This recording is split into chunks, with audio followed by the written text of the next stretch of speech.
Hello everyone, today I'll be showing you how to make Tangyuan, a popular dish/meal eaten by families during Lunar New Year. Tangyuan itself are round glutinous rice balls that are cooked in boiling water. The round shape of the balls symbolizes family togetherness, which is the central theme of Lunar New Year. Here you can see my mom prepping some of the ingredients, the first one being white radish. Actually, when you make Tangyuan, you can use a different kind of vegetable. Depends what you like. But myself, is the best taste. After talking with some of my friends, I discovered that what I put in my Tangyuan pot differs from what other people put in their Tangyuan pot. So a lot of the prep when it comes to making Tangyuan is cutting up the ingredients that you want to eat.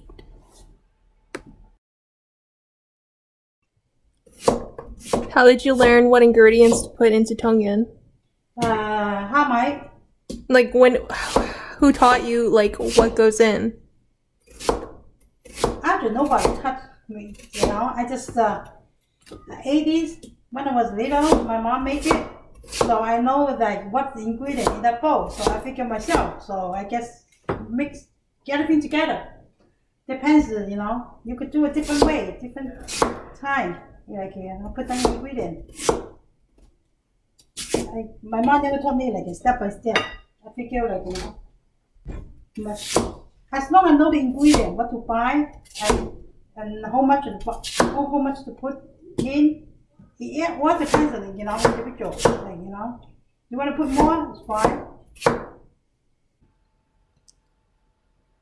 I found that during this conversation with my mom that a lot of Asian cooking, especially cooking centered around holidays such as Tangyuan during Lunar New Year, is passed down generation through generation by word of mouth. It's not necessarily something that you find on a recipe card. It's more of you watch them do it, and then you do it alongside with them. So I was really grateful to take a step back from day-to-day life and just be in the kitchen with my mom, learning how to make Tangyuan, something that was passed on from her mom. What's in here? I said, what is in here? I don't want it's hot. I don't want to stretch myself. In this part of the video, my mom is putting the white radish she just cut up into a pot to boil. This takes a little bit longer to cook than the other ingredients, so she's getting that started while she works on cutting up the other ingredients. I'm going to cut the other ingredient. So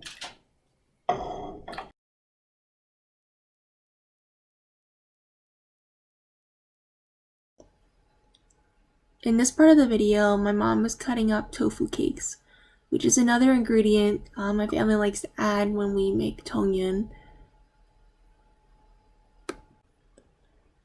After cutting up the tofu cakes, my mom is cutting up Chinese sausage and lapyeok, which is a type of pork. These are just two meat ingredients that my family likes to add whenever we eat Tangyuan.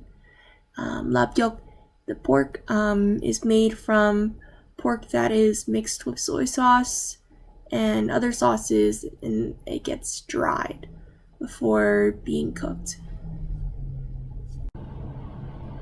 And finally, we get to making the actual Tangyuan. Here my mom is taking glutinous rice flour and cold water. She's adding cold water into the flour and kneading it back and forth to and from to create this dough flour-like mixture that's easy to roll into balls, which will be put into the boiling water with the other ingredients to cook.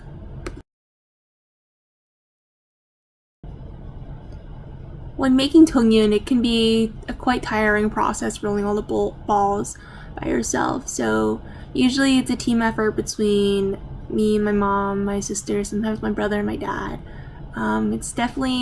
Making Tangyuan is definitely a family activity. It brings the family together, not only when you're eating it, but actually when you're making it. I remember doing this ever since I was a kid. So it's definitely doing this now. While I'm back from college is definitely reminiscent of when I was, 6, 7 years old helping my mom cook. Plenty of rolling after. We now have platters of Tangyuan that we can put in our pot to cook. Here my mom is putting the Tangyuan that we just rolled into the boiling pot of water along with our other ingredients. As she's cutting up and prepping the other ingredients, she's throwing them in. And by the time the Tangyuan goes in, it's only 5 more minutes for all the flavors to combine.